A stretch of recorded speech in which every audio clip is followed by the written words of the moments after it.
This is Jason J. Lewis, the voice of Superman on Justice League Action, and you're listening to the Krypton Report. Up in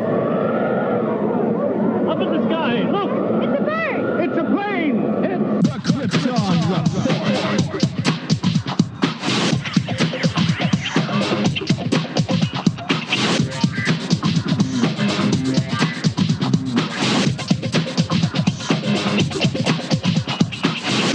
Welcome to the Krypton Report Podcast, presented by the Southgate Media Group.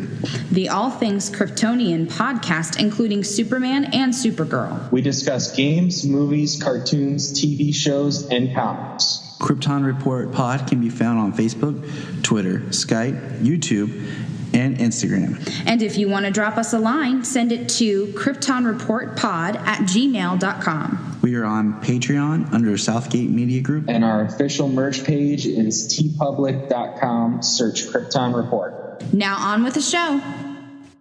Welcome to the Krypton Report. I am your host, Tyler, and with me is the co-host, the Eradicator to my Superman, the Steel to my Lois Lane, the Superboy to my Lex Luthor. What? That doesn't. No. Maybe. Hey, maybe kind of close. Hey, Tyler. I mean, if you're gonna pair people up from the movie, then I guess that's what you got right there. How about you? I'll be Steel. You can be Superboy. Well, I'm all right with that. Yeah. So today we are going to be talking about Reign of the Supermen, the newest DC Universe animated film.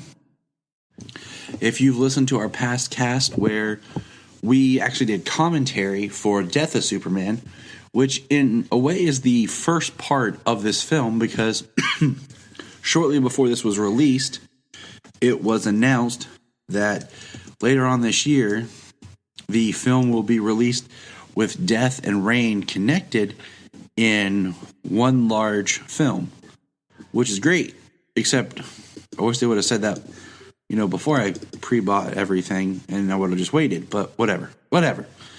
I'll buy it again. Yeah, me too. I knew it was coming out before I bought Reign to bring home.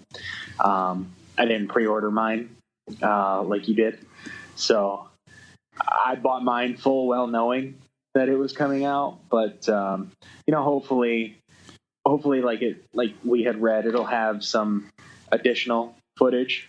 Yeah, hopefully there will be a little added something. And I kind of want to see it all put together as one movie, just like a fluid, because it really is built as like Reign starts, like it is a movie, but at the same time, like it is a direct sequel to Death, like, and you can easily see where it could be just one giant film viewed together. Yeah. I mean, I haven't bought it yet, and I've been meaning to for a very long time, is buying the Dark Knight Returns deluxe edition with both parts smashed together as one. See, I've kind of gone back and forth with that. I mean, I'm still going to buy it. Separate. I still plan on it. Yeah, I own it separate. I just have not bought it together. Well, see, like when that had come out, I didn't even have a Blu-ray player yet. So some of my old DC Universe animated features are on DVD. I didn't have a Blu-ray player yet. Oh yeah, and I mean, honestly, the first Blu-ray movie I got was actually Captain America: The First Avenger. Yeah. I bought it because I was like, I know I'm going to get a Blu-ray player at some point, and I mean, this is Captain America. It's the first one, so come on. It came with the the Blu-ray DVD, so you were preparing. Yeah, exactly. For whatever reason, sometime around like Thor 2, they stopped releasing Blu-ray DVD combo packs, which just blew my freaking mind. I was like, Disney, what the hell? Yeah, Disney stopped. Like they were like, oh, we're gonna screw you guys over. Yeah, it was a marketing thing by Disney. Yeah, they still do it. I will straight up say I am pissed about that. I was so mad. So like on the same kind of vein as you, because my collection of DC animated movies, let's see, I was buying them all on DVD because they were cheaper. And I had started on DVD, and I kind of wanted to keep it like as solid as possible. Mm-hmm. But then I decided Bad Blood was the last one I bought on DVD. Because then when Teen Titans, the Judas Contract, I think, or not the Judas Contract, Teen Titans versus the Justice League, I think it's the first one I bought on Blu-ray. And then, kind of in the same way that you like pre-bought, I bought last year at tax time. We needed a new TV, so I bought a 4K TV. Mm-hmm. Then I slowly waited till I bought a 4K Blu-ray DVD or 4K Blu-ray pack for Death of Superman, and then when Black Friday and stuff prices came on, I got a cheap 4K Blu-ray player. And then I bought Rain in 4K. And I don't know. You know what? Honestly, I don't know if I'm going to keep buying animation in 4K. Like, I wanted to get the best like experience for Superman. Mm-hmm. I don't know. Like, I don't know. Yeah, I don't know about animation if it would be, that much of a step up in 4K beyond Blu-ray. I don't feel that it is. Like, someone could argue with me, and I say that because last night we were at Walmart, and Solomon he picked out a movie, and he grabbed the 4K version because that's where we were looking at movies, and he goes, "Daddy, I've been good boy. Can I get this?" And I just kind of chuckled to myself because he'd been talking about it, and it was Jurassic World: Fallen Kingdom. Because he kept talking about wanting to watch the Jurassic World with the volcano. Oh, yeah. So I was like, well, it's on my list to buy, and it was on sale for like $14. So I was like, okay, all right. And then, so we came home, and I threw it in. And like the picture, like for the film, because I only have one other movie, like actual, like movie on 4K, which was Fantastic Beasts and Where to Find Them. Because I bought that for the movie pass to go see the new one. Because I'm cool like that. I'm smart, people. Buy a movie that you want when it comes with movie bucks for the movie you want to go see. It's like serious savings. But anyways, like, and you could tell a higher clarity resolution on the picture. But yeah, I'm just not seeing it on animation, so I might just go back to regular Blu-rays now that the Superman's over here. But we digress.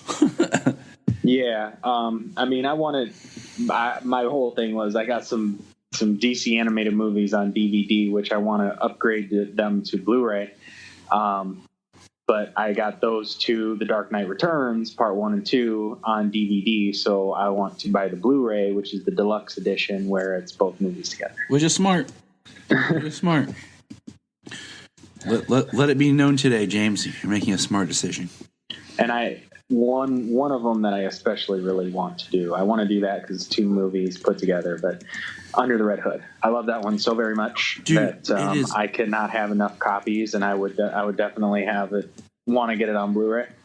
Dude, it is such a good movie. Like, I don't know. I feel like I don't want to say it's undervalued, but man, like, I kind of like to think that it might take place in the Young Justice Earth 16 universe since Bruce Greenwood's Batman. I mean, that's really smart. It's really smart. Excuse me. But, I mean, yes. So, that kind of gets down to James and I in our long discussion about where we're going with this, which is, it is time to talk about Reign of the Supermen. Now, here's a sad note and kind of sad story. Is I actually won the sweepstakes from DC Universe to get 2 tickets to see this in theaters with Death of Superman. And when it hit, and it was the time for us to go here in Ohio, is when we had that crazy snowstorm, And it was just, I mean, you couldn't get out. Like, we were pretty much snowed in. I mean, it was ridiculous. It was like Great Row was like, no, cannot go see Superman. I mean, so I did not get to go see it in theaters. I was really upset because I love seeing animation on the big screen. And it was frustrating. It sucked.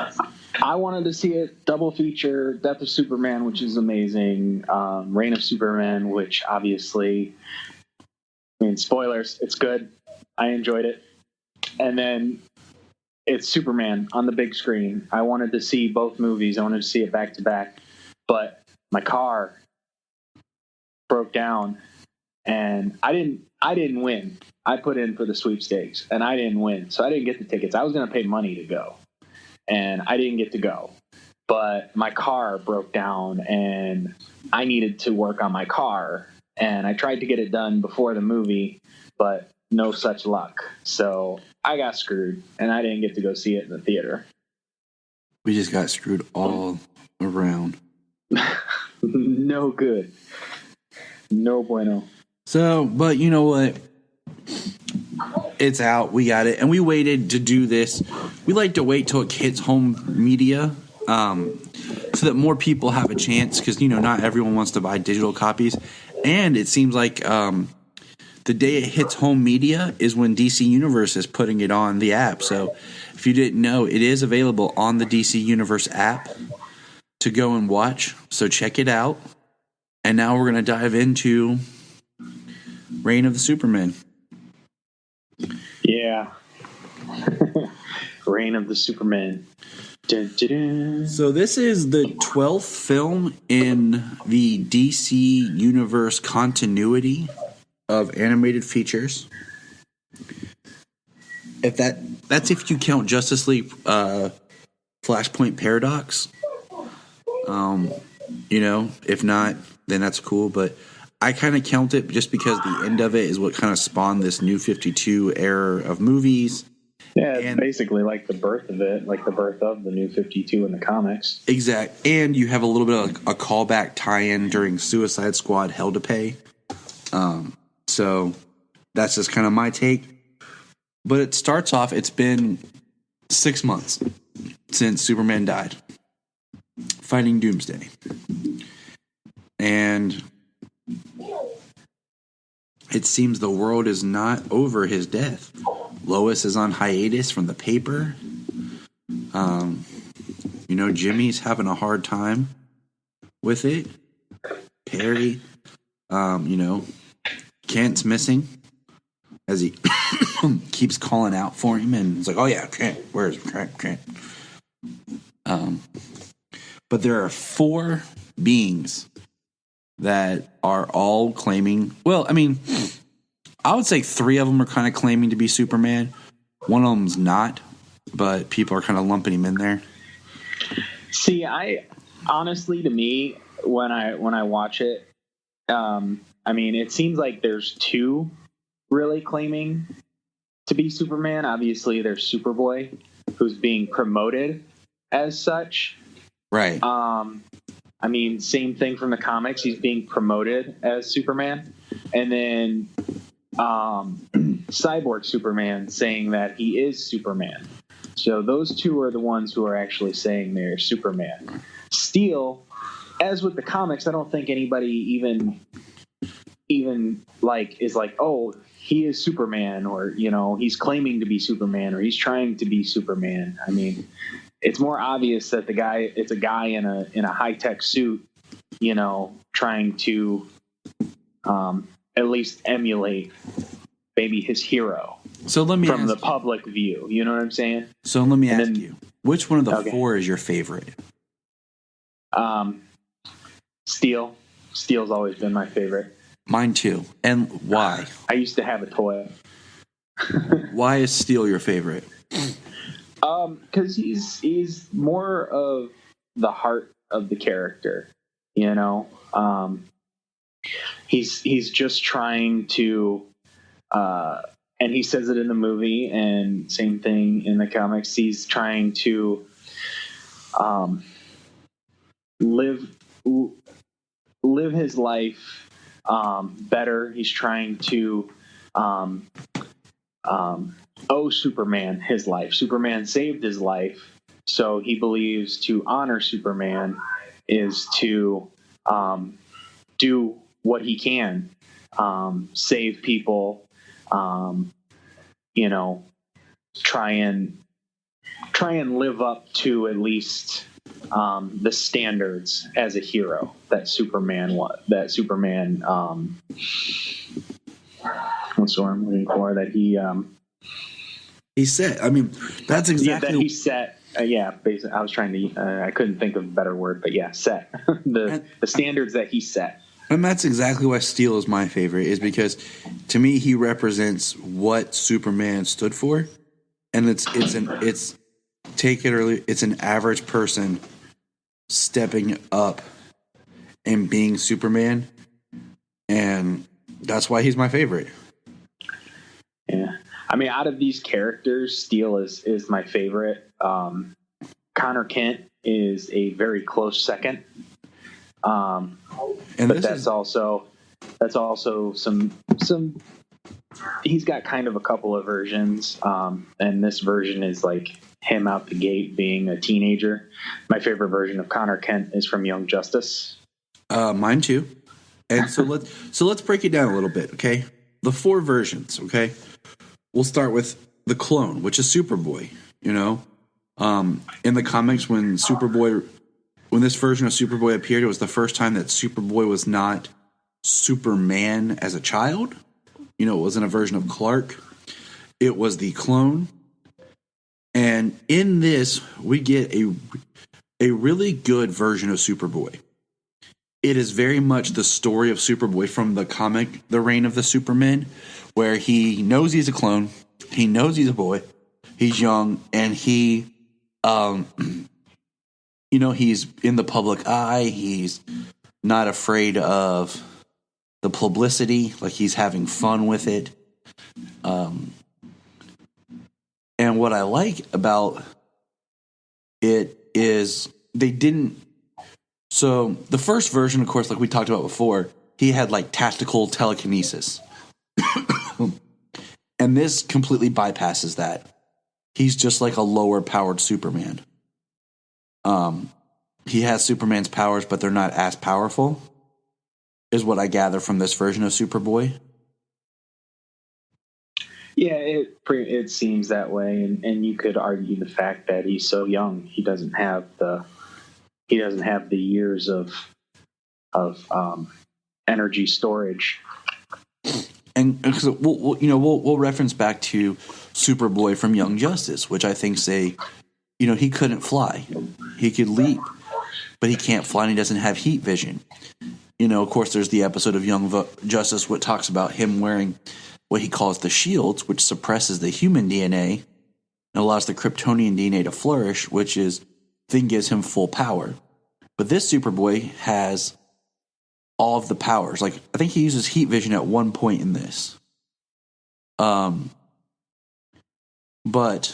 he's not as powerful. And I like this Superboy because it seems like I love that they bypassed the telekinesis part, and just went straight to the half human, half Kryptonian. And they even addressed that, spoilers, that it is Lex that the human DNA comes from. Yeah. From what I could tell in the comic books and then from this version, that version of Superboy has pretty much the same powers, like flight and stuff like that. I think it's probably farther along that they expand on the tactile kinesis, because they don't even touch on that until the later part. Basically, just before and after Superman Returns. Yep. And like they don't even really, to my recollection, they don't even really talk about that much from this Young Justice version.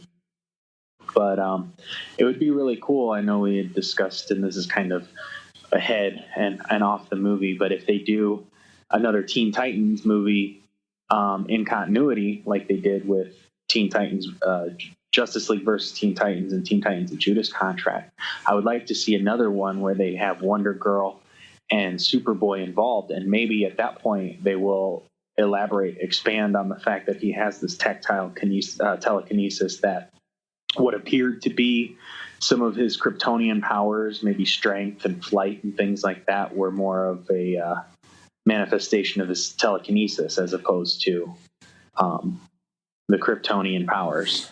I mean, it'd be a place to take it. I definitely want to see him appear in another continuity film because I like him.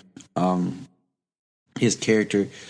I like the Superboy. I like that it's a very mixture of the original appearance of Superboy, but also the later version where he wears the black T-shirt with the red S, and even in the last movie. I hope they do.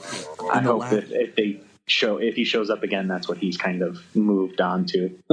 And in the last movie, with the suit that he had on while he was in the tube was pretty much the New 52 style Superboy suit, where it's black with the red.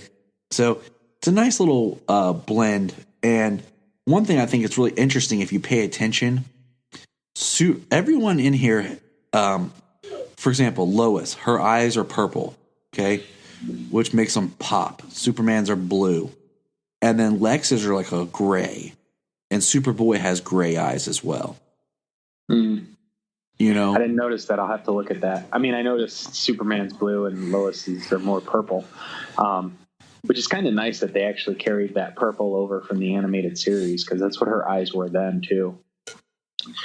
But I'll have to keep an eye on that, see if they, just notice the gray eyes, and that he gets them from Lex Luthor. Yeah. So jumping back to the movie, and then we'll kind of break down each character a little bit too as we go along. Yes, that was Superboy. I love that, Lois, and I love Lois in this movie. First of all, I love her interaction with the Kents. The first time seeing them after she knows, they know, kind of thing. Where she, they come and see her. I love that interaction. That was really good. I actually liked how their interaction gave her the idea of how she can figure out how she can at least try and figure out who the real Superman is. I love the Ma and Pa Kent being alive stuff. I wish they would, in a movie or something, decide, you know what, let's keep them both alive. Because that's how it was in Lois and Clark. And I loved it, Yeah, and people talk about the lesson of mortality that Clark learns by his father dying, whether it being from a heart attack or from a tornado, basically not being able to save him, and the lesson in mortality that it teaches him. But I think Lois and Clark did in an extremely good way, where he was taught that he can't always save everybody, that even though he's Superman, he can't be everywhere at once, and he can't always save everybody. And that is still the same lesson. Yes. Even if it's and he can be taught that from a medical standpoint or the villain standpoint. Exactly. It's nice to see them alive, both. Yes. Because I feel like the father dying has been done before. It's been done. Let's change it up. I like the callback in this with Lois and Wonder Woman. I like their bonding with the ice cream and just becoming kind of gal friends. And the callback when Wonder Woman changes from Diana to Wonder Woman with the spin. Very 1970s Wonder Woman. I thought that was awesome. Just a nice kind of, just representation of the history of the character. And this film, I guess I really like this film the same way I like Death, where it takes this great story, but it streamlines it and builds a good, strong story out of it. Because, we read Death and Funeral for a Friend, and I read Reign and Returns, and that is a lot of books. And there's so much. There's so, that if you think about it, it's 4 titles of Superman based comics over a year, and you're in a continuity that's been built up, and there's so many side stories. There's so much excess stuff in there that you could just trim it, and that's what these films are. Is they trim the fat. Later in the film, there's a headline about Steel busting up a drug ring. There's a whole side adventure in those volumes of Steel going as a drug ring, Yeah. So they find a way to bring it, like, just to reference these stories without having to take us down those roads to tell us this one strong story. Yeah, they don't have to take us down each individual character path to show us all this stuff, which, kind of going back to the movie is really cool how they introduce all of them. I mean, the movie starts up and they show some different things being, different people being saved, like Steel stopping the bus from hitting Jimmy Olsen because he sees Superboy flying through the sky after he stopped a mugging. And so he's going to take a picture, and he's in the middle of the street, and he's about to get hit by a bus. They show the Eradicator stopping some gang members who had apocalyptic tech weapons. Inner gang. Inner gang, and then don't they show Cyborg Superman flying a missile out into space early on? Okay. And then they go into the big introduction where Lex Luthor is introducing his asset, Superboy, or he's giving him the moniker of Superman. And he shows up, and then all hell starts to break loose. The Eradicator comes in to take out Lex Luthor. Big fight, Steel shows up, and then Cyborg Superman shows up. So you get all four of them together really fast. And it's epic. Yeah, it's a really good fight scene. Superboy and the Eradicator are fighting, and they're both landing some blows, but the Eradicator is much more powerful, and he's about to stomp Superboy into the ground. And I like how Steel's hammer comes in and how it's rocket propelled. Oh, dude, I just like Steel, period. And like I said, I think Steel would be a hard character to do, and I kind of wish we could see Steel on the small screen. But if I were to do a movie with Steel in it, he would be based off the Man of Steel, like liquid Kryptonian type metal. Yeah. And make it something more along with that instead of just being an Iron Man type character. Right. With that idea, they have Commander Steel, or Captain Steel. I forget what they call him on Legends. Steel. Yeah, he's Citizen Steel. It was his grandfather who was Commander Captain Steel or Command. Yeah. He's more Colossus. They have the Colossus look to him, but they could still use that to a similar effect to make a liquid metal type Steel. Yep. I just think he's a great character.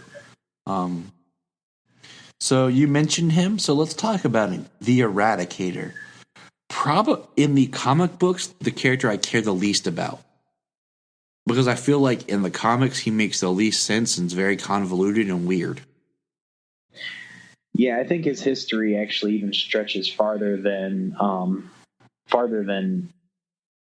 his big introduction, I would say, in the Reign of the Superman.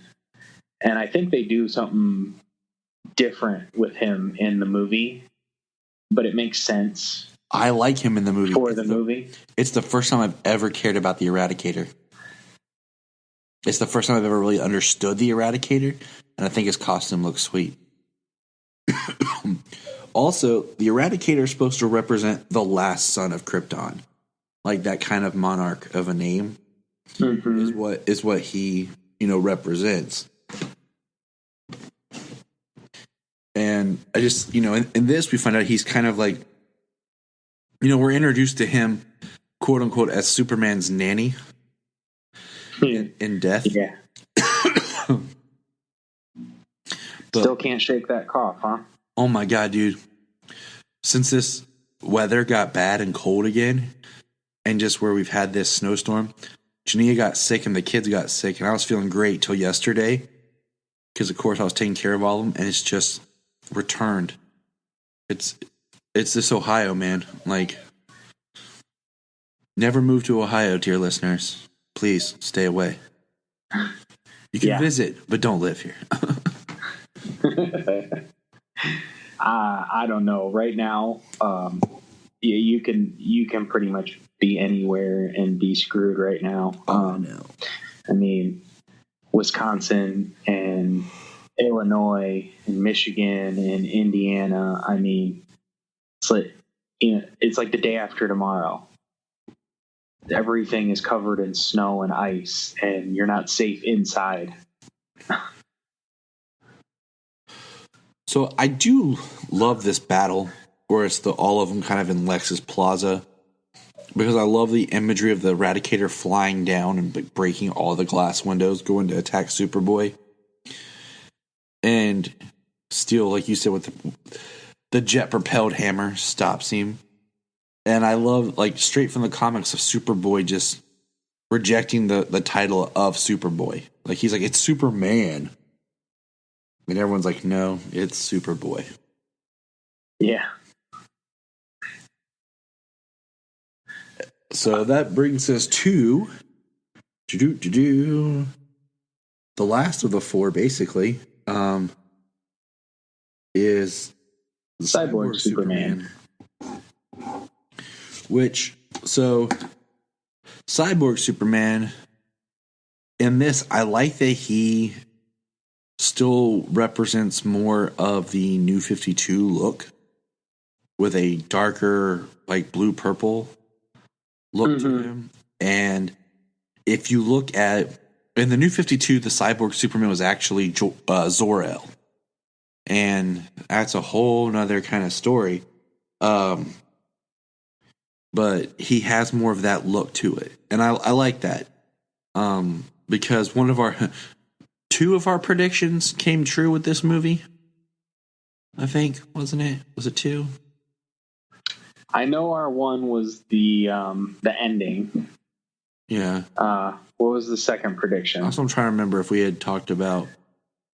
I know we had talked about a few things we had wanted to see, but I couldn't remember. I can't remember which one.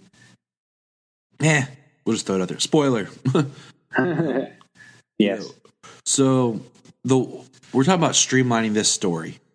And before I move on real quick, the Cyborg Superman the moniker is the Man of Tomorrow. You know, being cyborg technology, being the future. So that's like the other kind of Superman name that he represents.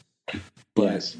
And I mean, as most people know, you know, he's not Superman at all. No, he's the villain. He's straight up. Yes. You know, he is the villain of the story. So, and that is I think what's interesting is in the comics. The villain of the story. Sorry, I had a Lex Luthor flashback. No, you're fine. It's easy to quote Rosenbaum. You know, in the Reign, the Cyborg Superman in the comics, you know, he blows up like Coast City, does all this other stuff, and it's working with Mongol and all this type. In this, the Cyborg Superman has a different plan. It is still Hank Henshaw that was killed in, you know, the version in the beginning of Death of Superman with his wife, the astronauts, and we're just gonna skip. We're gonna do it. Okay. So the big difference in this film, that's a twist that I don't have a problem with because it makes more sense for this film, the continuity, and just trying to do its own story. Because it's when they do an adaptation in continuity, they take liberties with the story, like the Judas Contract. Okay. It's not like The Dark Knight Returns where it's its own thing doing The Dark Knight Returns. Yeah. So we find out that Darkseid is behind this. That Darkseid created the Cyborg Superman. He found Hank Henshaw's lifeless corpse And basically, he saved Henshaw, brought him to life as the cyborg Superman using apocalyptic tech. Okay, to help fuel his his vendetta against Superman. And the idea is Henshaw is like the first one there to basically find a way that they conceive to get rid of the Justice League and prepare to bring Darkseid back to Earth. Since Justice League War, Darkseid wants to get back to Earth because he's mad. His big plan is he sent the Doomsday assassin, the Doomsday weapon, to kill Superman, and then he sent Cyborg Superman to Earth to basically destroy his legacy as well, and pave the road for his return to Earth. And I mean, that's hardcore right there. But and in nowhere does Hank Henshaw think to himself, Darkseid sent Doomsday. Doomsday's meteor is what killed my spaceship with what killed my wife. Darkseid's responsible for my wife's death. But he never puts that together. Yeah. So it's kind of interesting, his blind hatred and vengeance towards Superman. And I kind of wish we would have got to meet Henshaw a little bit more before the launch or something. I mean, I think these two films are great. We could have almost done a third one, because the story is so big, even with all the trimming and restructuring. But I mean, you probably could have done one more movie before he came back. But one thing I really love that they do with Cyborg Superman is he's voiced by Jerry O'Connell, who does the voice of Superman. But Hank Henshaw's voiced by another actor.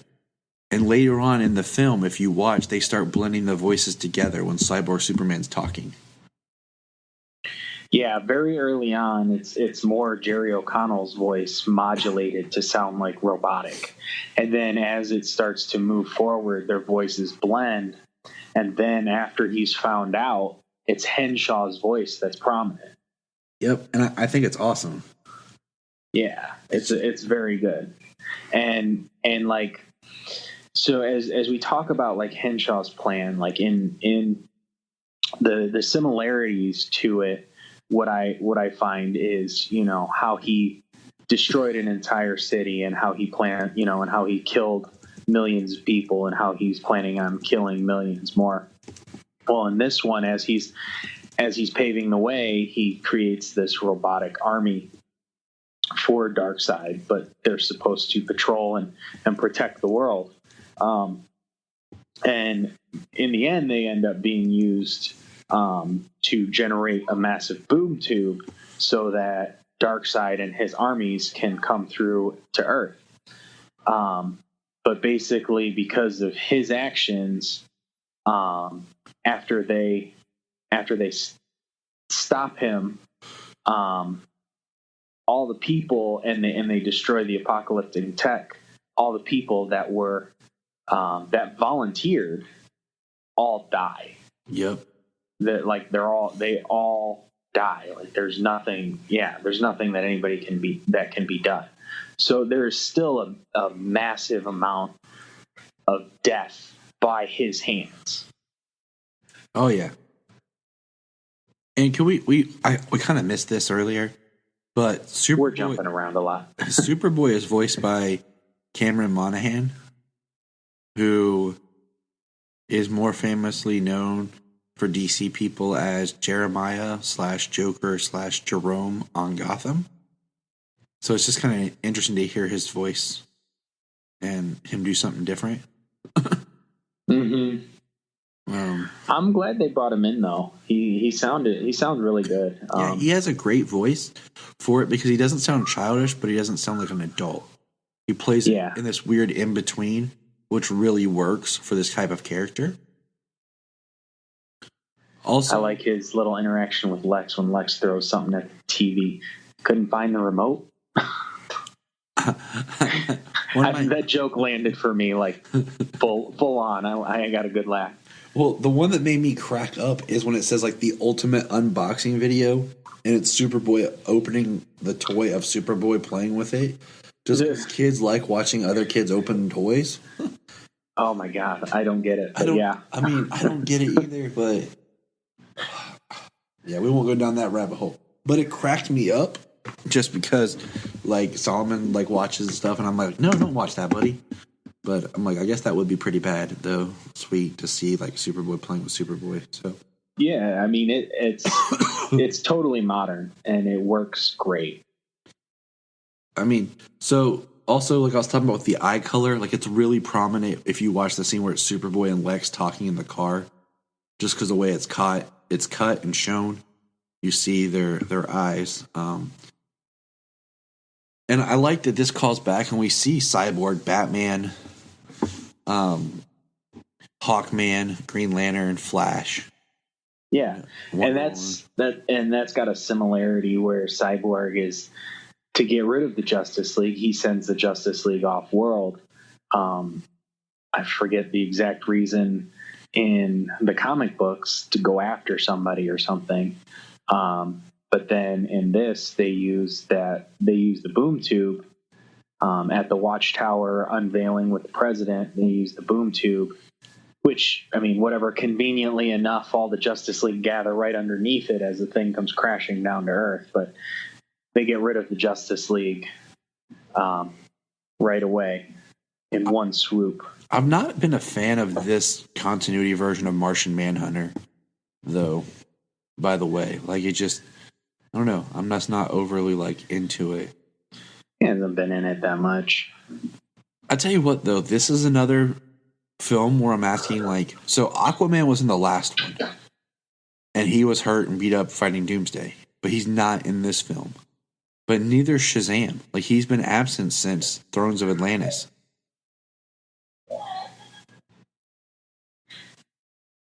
Yeah, I've wondered about that. Aquaman, you know, I mean, he doesn't always have to be there. I mean, he is the king of a nation, so he does have a lot of responsibility. So I don't see the need for him to always be front and center with the Justice League. Yeah. You know, I mean, he has some major responsibilities. Oh, he does. He is the man of Aqua. But I love Cyborg, though. He looks great in this. I love how... Yep. Still voiced by Shamar Moore. The best. Been doing a great job. He's my favorite voice of Cyborg. Yeah, mine too. I mean, they have the long-standing version on TV, which obviously I prefer the voices as they were used in the original Teen Titans as opposed to Teen Titans Go, because they all have to be so wacky and off the wall. Yeah, and okay, so that's what I find fascinating about this season of Young Justice, season 3, because they brought in the voice actor who did Beast Boy in Teen Titans, does it in Teen Titans Go, to voice Beast Boy in season 3 of Young Justice. He didn't voice Beast Boy in season 2. It was a different actor. So he does this really cool kind of in-between Beast Boy voice where it's fun and playful, but it's not the really out there zany voice that he did before. And even more calm than his voice that he did on regular Teen Titans. So I really find that fascinating. I'm really not digging Cyborg right now in Teen Titans 3. Or Teen Titans. From Young Justice season 3? Yep. I prefer the Teen Titans Cyborg to what's there, but Shamar Moore is my favorite Cyborg animated voice. Yeah.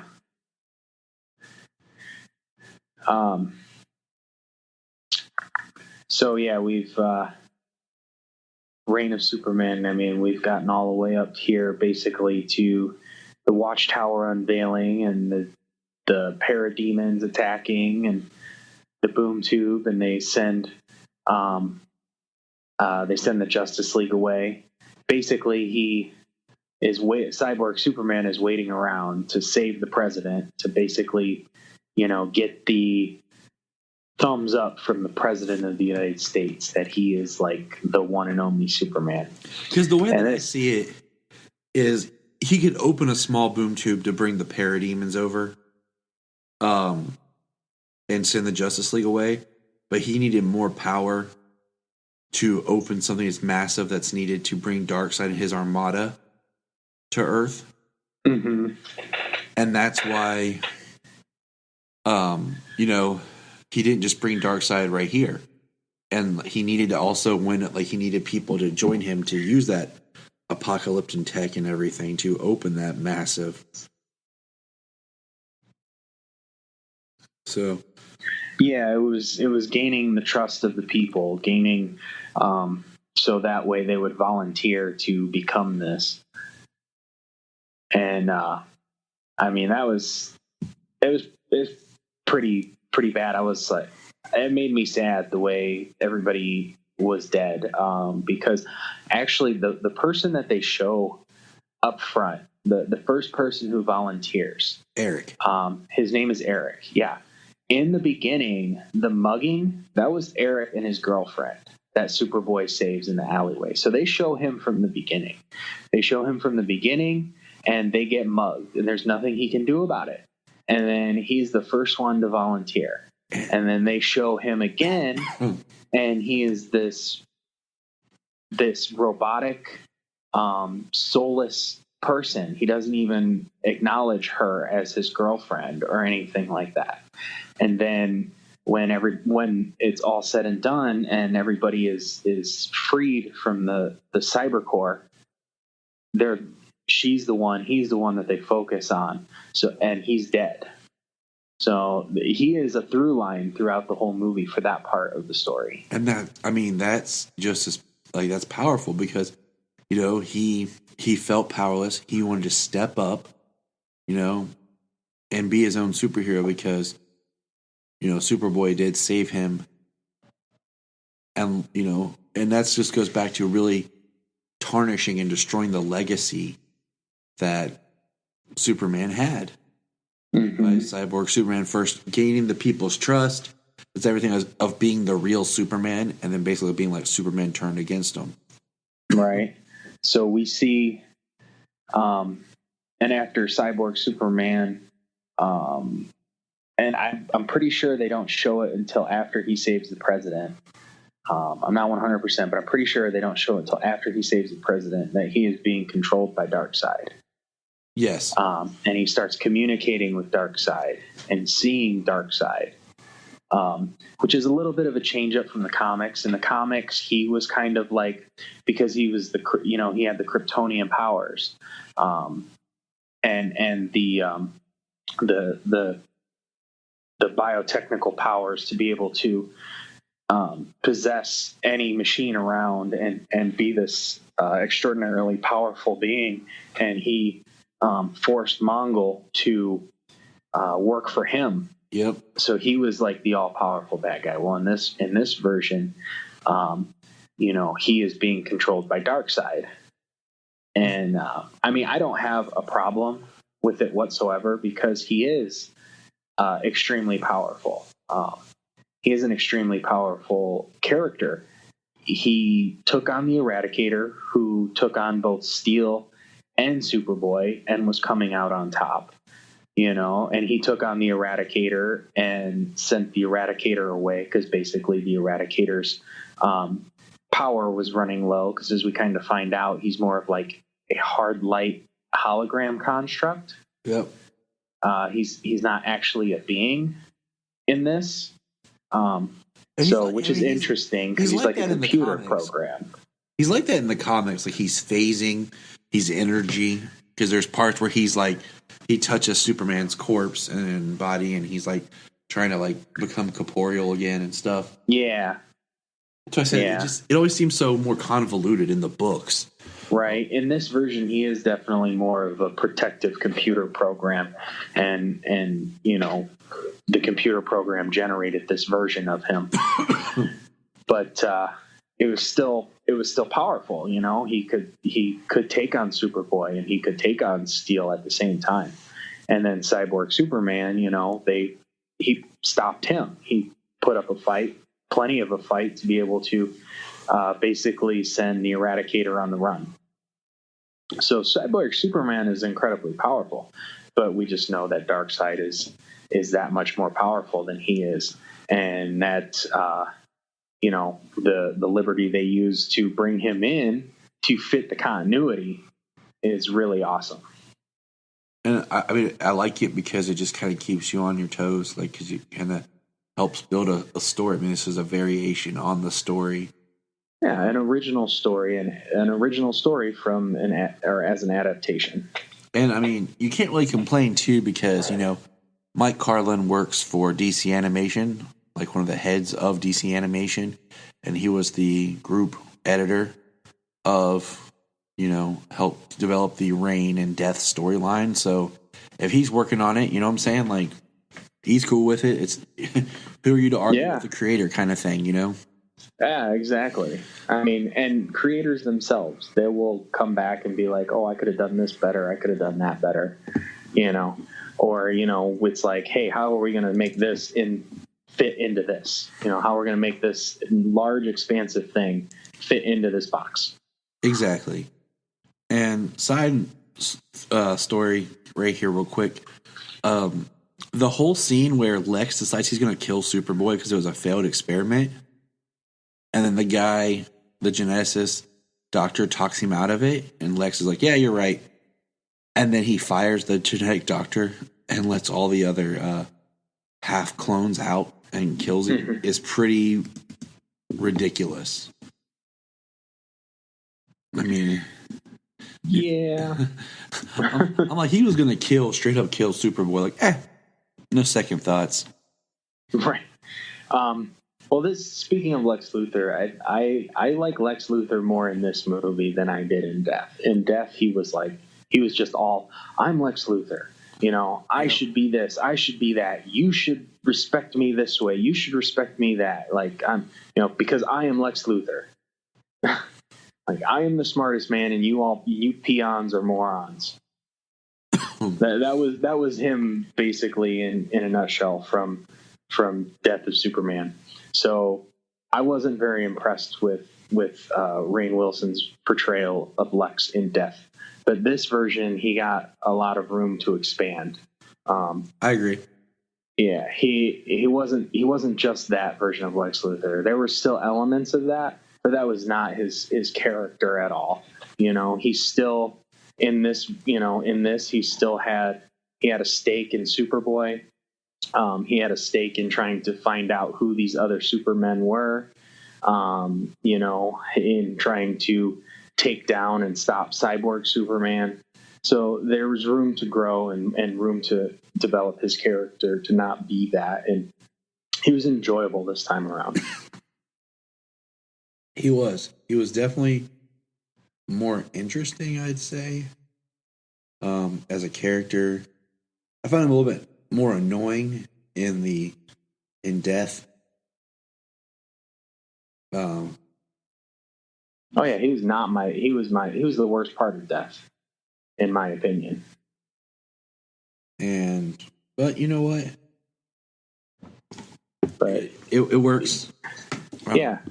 But they stepped up his character development in this, and it worked out a lot better. I hate to say, like, because you can't really blame the actor for doing what his character was written to do. Yeah, you know what I'm saying.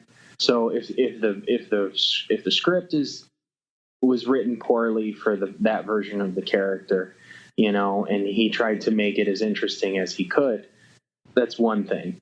So you can't really blame him for what the script did. But this time, given the script, given room to grow, he did a good job with it. So I say this version of Lex Luthor was a lot better than what they gave him in Death. So I find it really interesting how excuse me. the way they take the story and they have John Henry Irons and Lois team up. And I really like that. I really like them two working together.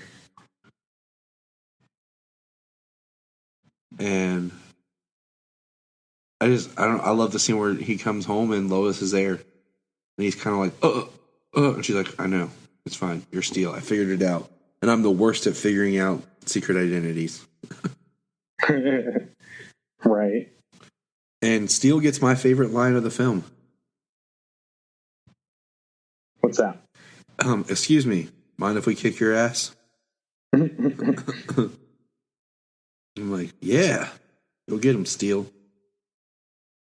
Right. And I just like it because I just think it really works well. Just kind of, once again, Steel is not claiming to be Superman. He is inspired by Superman. He is stepping up to fill a void that he feels that the absence of Superman that somebody does. And one person we haven't touched on who's here, but I feel like kind of got a short end of the stick is Bibbo. Like, he still serves his Bibbo-ness, but, you know, I kind of would have liked better seeing Bibbo like with the Superman t-shirt on, going out, you know, trying to do stuff. And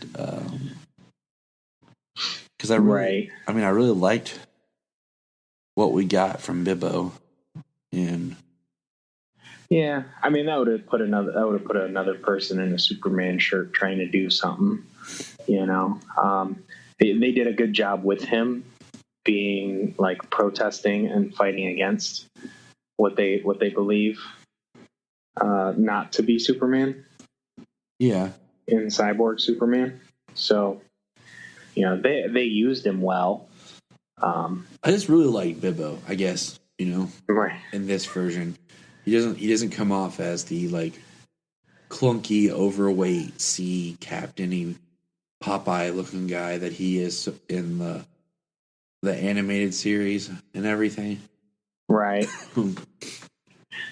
Yeah, he definitely is more recognizable as more of the character from that time in the comics. I'm sure there are other times when he's a little less or a little more sea captain ish in the comics, but that's neither here nor there. That might not be. I haven't read any of that, so yeah. Yet.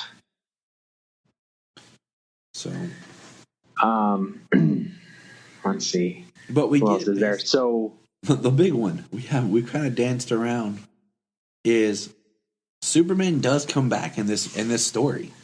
Like, the Superman comes back in this story. They did the Reign also includes the Return, and we find out that he's basically regenerating in his spaceship, and that the spaceship was held responsible to build the fortress. So they bring the fortress in this as a place for the spaceship to hide so he could heal. Yeah. And instead of it seeming like in the comics where it seemed like the Eradicator was siphoning off energy through Kal-El's body in the rejuvenation chamber, in this they actually say that the radiation that the Eradicator absorbed while he was out and about was transferred into Kal-El's body inside the ship. Exactly. To rejuvenate him. And the Eradicator's like his protector. You know, it's protecting him because Steel goes to the fortress and fights the Eradicator. And Superman comes out with long hair, not mullet, but long hair and a beard, like 5 o'clock shadow. Looks like a little like Superman Jesus coming out of there kind of thing. Yeah. I would have preferred a bit more of a beard. I mean, like, his hair grew down past his shoulders, but his beard only got a 5 o'clock shadow. Exactly. That was one thing I said to Junia, because I was like, you know, the idea is he's rejuvenating, so everything's growing.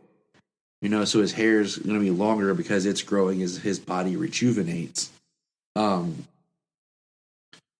we see that Lex Luthor has a mother box, and his plan is for him and Lois to go and stop Cyborg Superman by trying to shut down the mother box that he has. And Lex is, he's helping. He's trying to. And we see that Superman is back. He's got his black costume on. But he just doesn't have, he's not full powered. He's has power, but he's not him, completely yet. Yeah, he flies the ship, to fly because he can't fly. He takes the Apocalypton weapons that Lex Luthor had modified and sold to Intergang. He takes those weapons to fight with because he doesn't have his strength.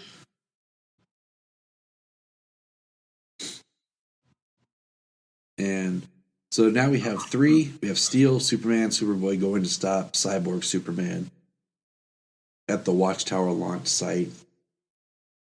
And it's a nice little it's a nice battle that they have, because we have all these different versions clashing but working together to stop Cyborg.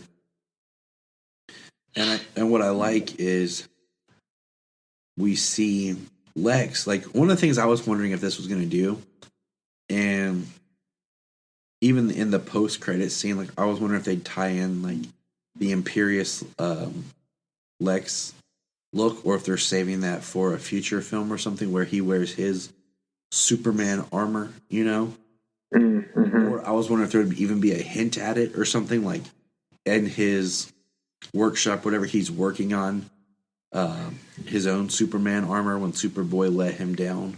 Right, a new version of armor, because it seemed like he had, in the first one, he had a suit of armor, but it was this big clunky thing. So that was something I had wondered if they would pull into. So Superman is back, yes, and he's going to fight the Cyborg. Now Darkseid in this is voiced by Tony Todd, but it's the least menacing sounding I've ever heard Tony Todd sound. And in the first one, it was a voice actor, just a professional voice actor. And Darkseid sounded menacing and powerful. And Tony Todd is known for usually doing horror and things. If you're a DC fan, you might know him as Earl Jenkins in season 1 of Smallville.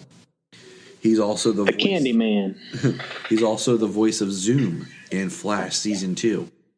And his Zoom voice was creepy and scary. That's kind of what I wanted from Darkseid. Well, I hope that when we see Darkseid again, that if he comes back, he will be a little more menacing. At this point, they went from basically a modulated voice actor from War, with no personality, just basically an all-powerful tyrant type character who just at that point is just so big and overly powered. He doesn't need to have any type of personality or anything like that. But now that they're going to, who knows, maybe they're even working towards a Darkseid War adaptation. That would be awesome. Because spoilers alert, at the end of this, the post-credit scene is the Justice League deciding to take the fight to Darkseid, and Lex shows up that he's going with them. Which, if we're going to talk about that real quick, that suit that Lex has, green and purple, the way that suit looks, it's reminiscent of Super Friends, but it also looks like straight up Legion of Doom version of Lex Luthor. Yes. Yes, it does. No power suit, no this or that. It looks like mad scientist version Legion of Doom Lex Luthor. And so one of the things that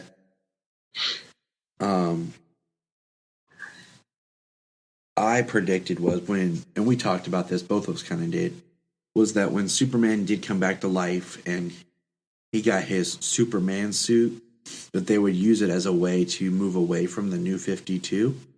Considering that this continuity started in like late 2013, early 2014. And the New 52 started in the fall 2011.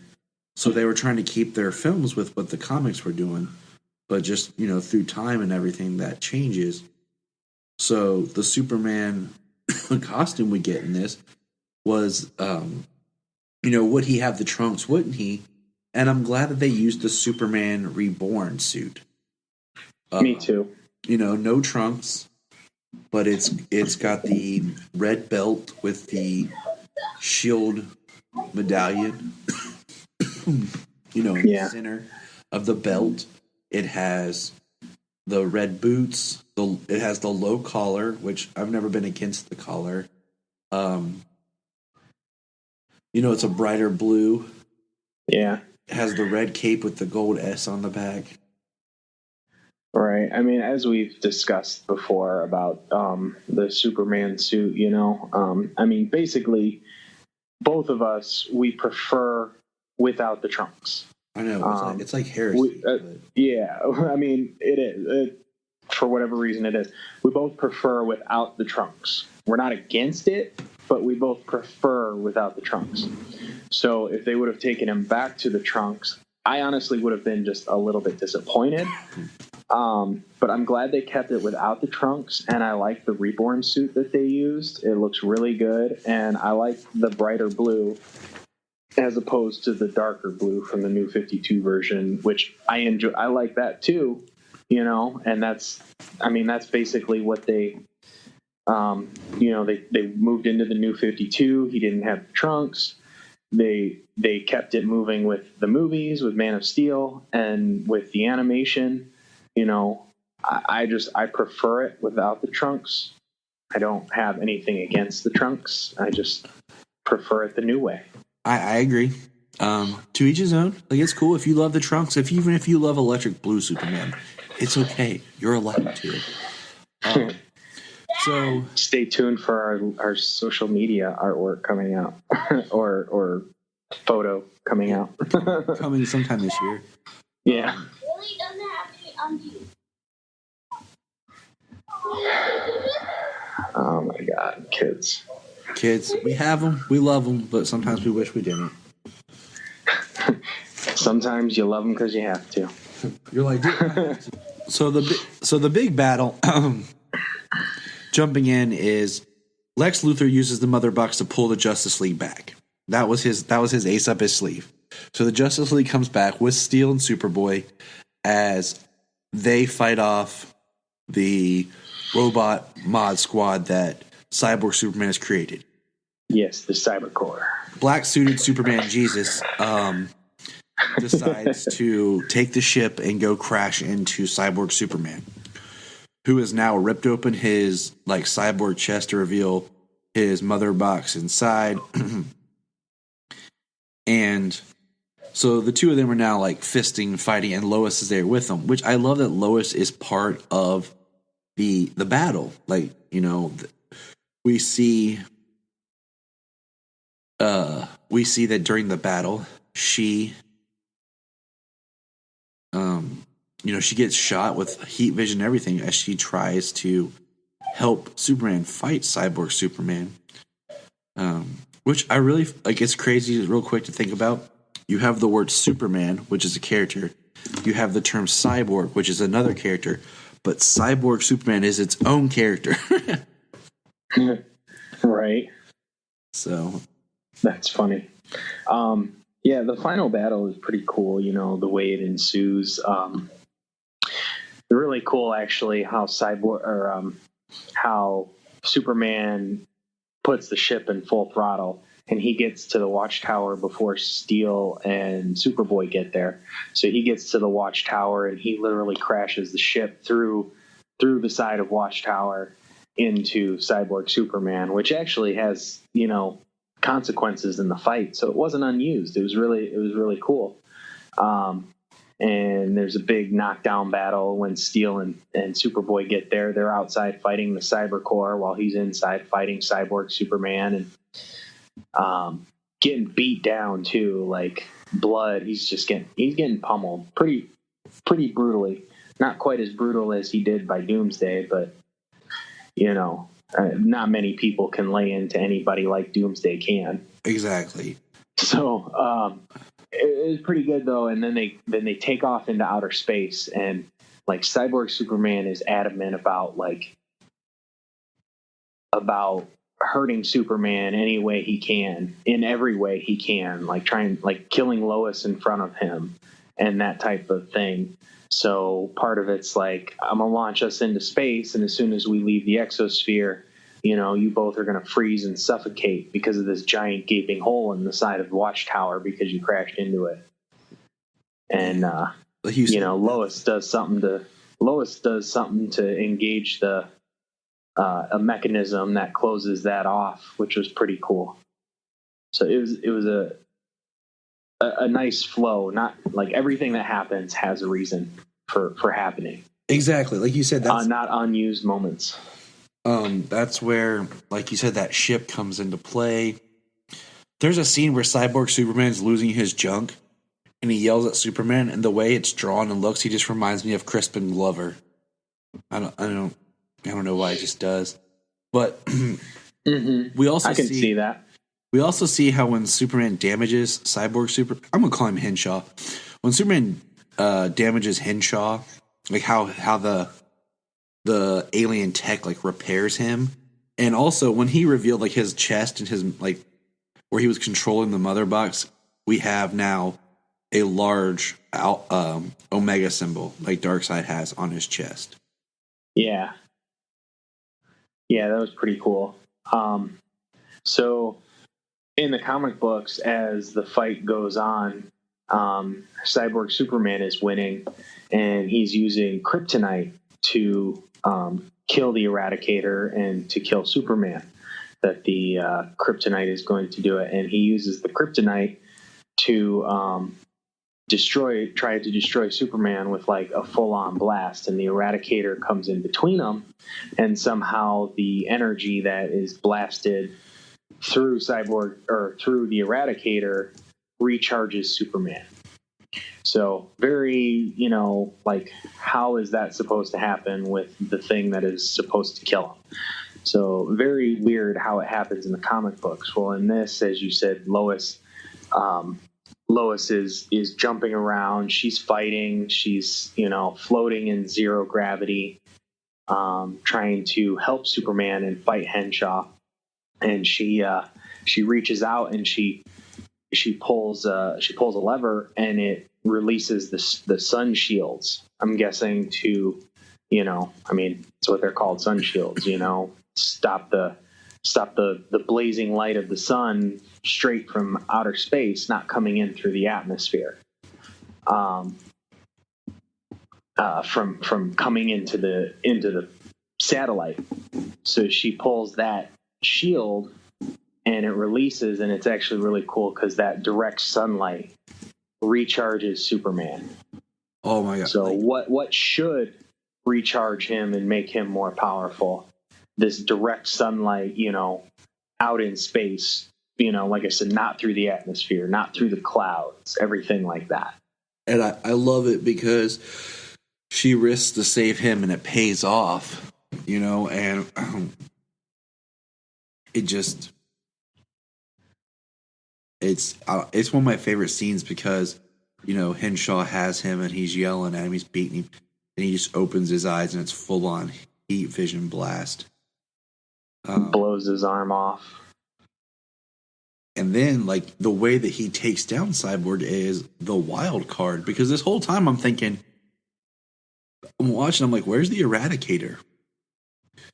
But basically, it's in a Kryptonian crystal, and he shoves it into Henshaw's brain. And the Eradicator basically destroys Henshaw in his mind. and it's pretty intense, you know. Yeah, it's a pretty big scene. You know, he comes at him and he jams it right in his forehead too. So it was pretty good. You know, they used all three characters to be able to stop him. You know, it's a very good adaptation of the story. Yes, I mean, I really do. I really do think that. I think I really like this film. It's in the continuity of films. I think it sits in my top 3. I kind of have to play with the order, but it's in my top 3 of continuity. You know, if we want to say, I mean, there's only been, like I said, about 12 of them, so I guess we could do a top 5 if I wanted to. But, you know, my top 3 is Death, Reign, and the Judas Contract. If I did a very strong top 3. if I did a top 5, I would include Justice League War and probably Thrones of Atlantis. I can do a bottom. I know which one's on the bottom. That's Suicide Squad, but that's a whole nother story. But yeah, well, but so we kind of end the movie with the recovery of Clark Kent. Superman saves Clark Kent. In the comics, they use the shape-shifting Supergirl to beat Clark Kent as he saves the day. And then in the movie, they use Martian Manhunter to beat Superman. He's very stoic, and it's funny because Clark's like, "Is that how I sound to everybody?" that's one of those things. Like, another thing that kind of helps streamline this is you don't have that, you know, Matrix, which was Supergirl at the time. Yeah, we don't have that, and trying to explain that and force that into this continuity. I would like Supergirl to eventually show up. Yeah, real Supergirl. Yeah, you know, I mean, they used a shapeshifter that they had available, and which works so much better. Absolutely, instead of shoehorning in a character that you have no room for. And her character, that character, you know, there's so much more of like history of stuff you'd have to explain to make it work. And I mean, sometimes that's the nature of comics is, you know, every story can be a jumping off point for a story, but there's always history to it. And it's just, you know, it can be really harsh. Now, I do want to point out that one of my favorite things with Lois is when Superman shows up and she's really excited to see him, she like hugs him, she's excited, and then she like takes the defense and says, "Bibbos, the napkin, your last secret, what was it?" And he's like, "I love you." And then she knows it's Clark. Like, and then and I love when Clark Kent returns, when he's right there next to Martian Manhunter, he still has his 5 o'clock shadow. Mm-hmm. Just to kind of give that little bit of difference. And I like how Clark is watching himself and Martian Manhunter on TV while at Bibbos with Lois. Yeah, well, you know, news broadcasts and whatnot. I like the ending because we kind of just touched on it, where he gets a call from Wonder Woman, and they're dealing with the Justice League thing, so he has to go. But she says, you know, tell Lois I'll see her on Friday. You know, they became good. You know, they became girlfriends, not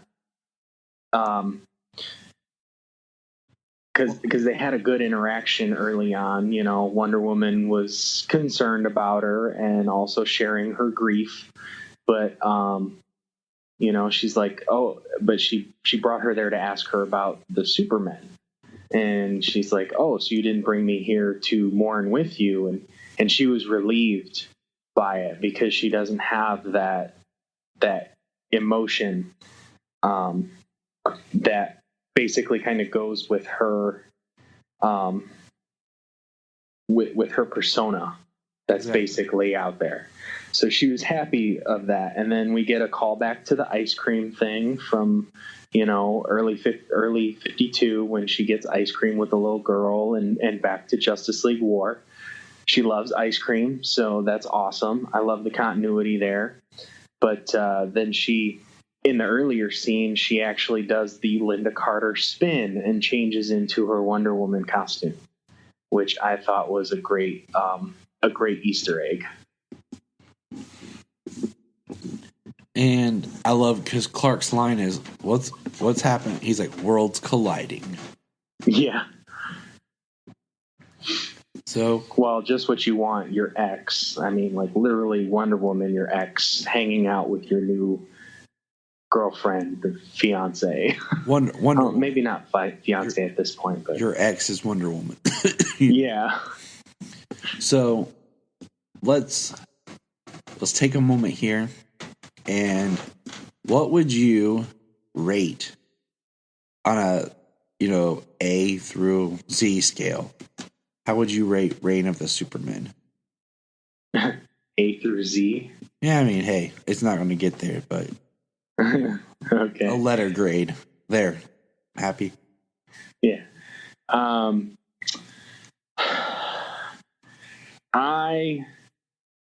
I would give it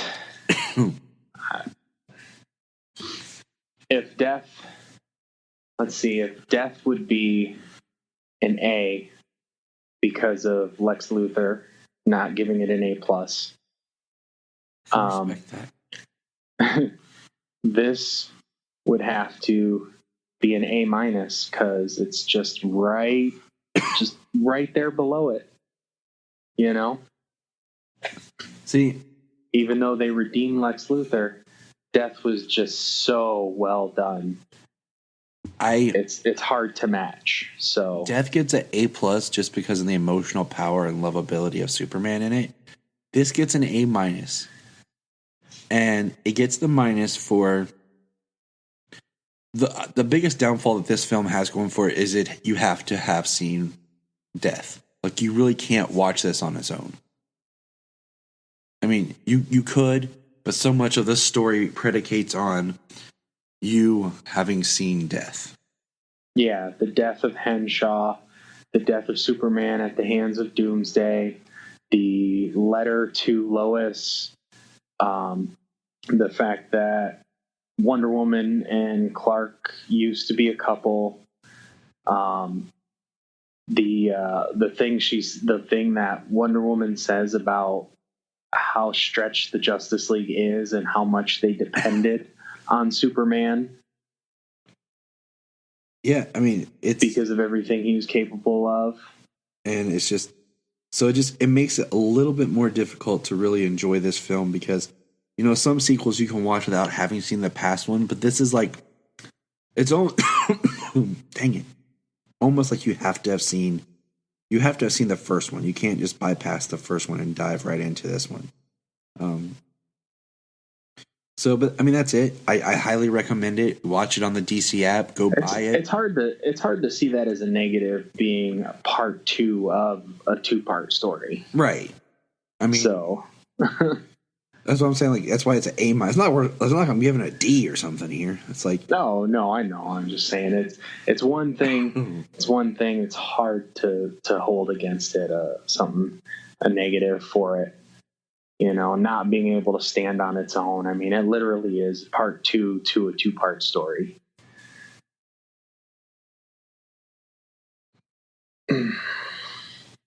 So there you have it. Reign of the Supermen. The one last thing is, how much they homage so many versions of Superman that have come before. They homage Man of Steel and Superman 78 and BVS. They really did, and obviously New 52 designs, relationships, that kind of thing. The closing shot of this movie is Superman 78, where he flies into space and he is floating there out in space, and you can see the Earth, and then he kind of flies towards the camera smiling, and the shot of his symbol and like fade to black and cut to credits.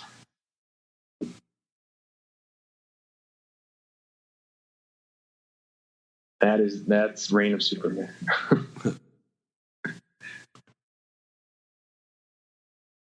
And then we get the post-credit scene that we already talked about. So go watch it, give feedback, because it's only through our support that we'll continue to get these. I mean, these films, when they first started, we got one a year or one every other year. Now we're getting 4 a year. So, yep, this is the first one this year. Next one we got is Justice League versus the Fatal Five, which is more like in the Timverse continuity. And then we'll get Hush and Wonder Woman Bloodlines, which James and I are both debating which one of those will be in continuity. I kind of lean towards Wonder Woman, but I also kind of lean towards Hush. Because I feel like by adapting Hush into continuity, it's like their cheat. They don't have to worry about the Jim Lee art style, and they don't have to do as much digging with the characters because they can kind of retweak the story. And then Bloodlines, my prediction for Bloodlines is that Cheetah will be in it because and that'll be the one that comes out the end of the year to help promote to get ready for next year, which will have, of course, Wonder Woman, the sequel film. Yeah, I'm curious because the way they had been doing it and the way they had announced, I mean, they can always kind of change up their concept and change up things that they're trying to do. But for the last couple of years, they've been doing 2 or 3 like in continuity films, and then they've been doing like one off continuity, one original film, or one adaptation, like they did Gotham by Gaslight last year. I'm wondering if the original film, the out of continuity film, is going to be Justice League versus the Fatal Five. It's got the Timverse art style. It's got the Timverse actors coming back. It's basically, that's kind of where that's set. And then you go to Hush. Is that going to be another original adaptation, or is that going to be in continuity as well as Bloodlines? And if we move forward to Bloodlines, because I don't believe there was any Wonder Woman in Hush in the comics, and if not there, then she probably wouldn't show up in the movie. Right. And then if we go into Wonder Woman Bloodlines, and that one is in continuity, are we going to get an advancement on her costume? Is her costume moving through the movie, coming out the other side of the movie, going to be more reminiscent of the Rebirth Wonder Woman, which is a little more reminiscent of Gal Gadot's, more of a skirt, less of the New 52 early version, and then the animated version that we got since War up until now? That's a really good idea. I hadn't thought about using Bloodlines to move the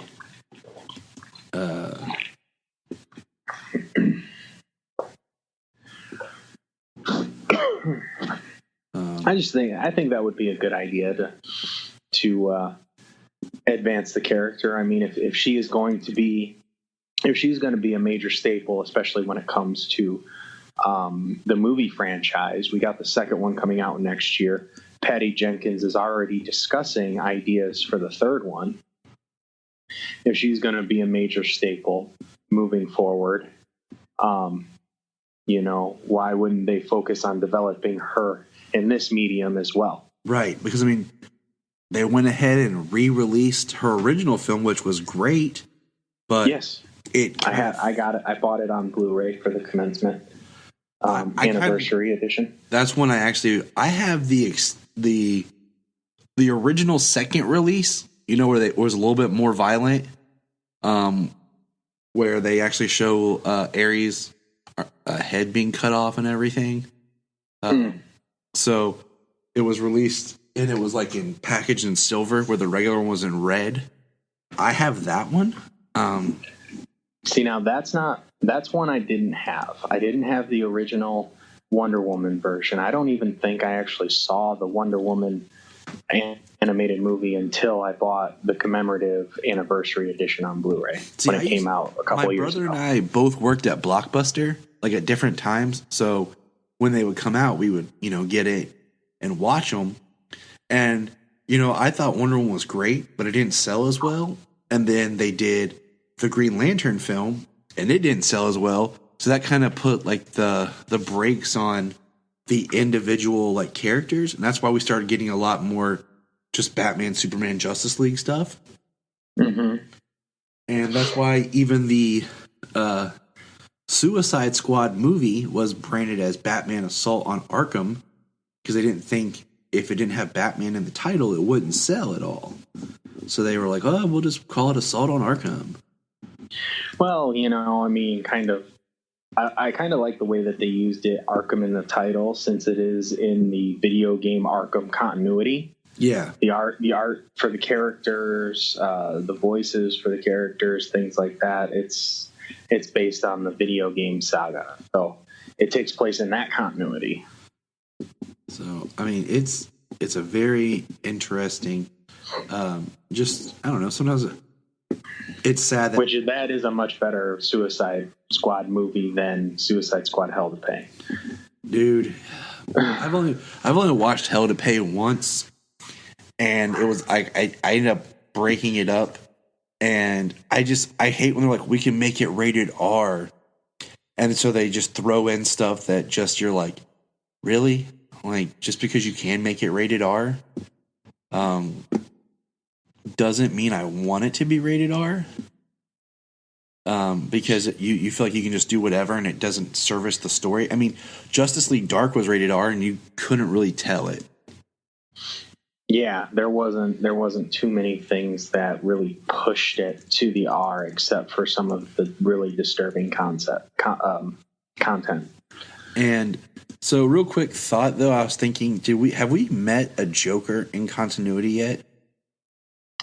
In the movies, in continuity, I do not believe we have. So that kind of makes me a little bit more intrigued in Hush, if it is continuity, because that could be a big deal. Mm-hmm. Because now we're going to get our some of our big characters. But that is James and I. Our tangent. We could go on forever. That's why we do this podcast, is we can talk forever. We are actually prepping to do some special Patreon exclusive episodes. Look up in the sky. Look up in the sky. Look up in the sky. You can find us on Instagram, Twitter, Facebook at Krypton Report. You can also email us at kryptonreportpod@gmail.com. If you get a chance to go over to iTunes, please leave us a review to help us get better. If you're an Amazon shopper, just remember you can go to southgatemediagroup.com. There's a portal, log into Amazon, and you'll shop into your account just regular, but it also helps keep all the podcasts on and helps keep Southgate running. Remember, look up in the sky.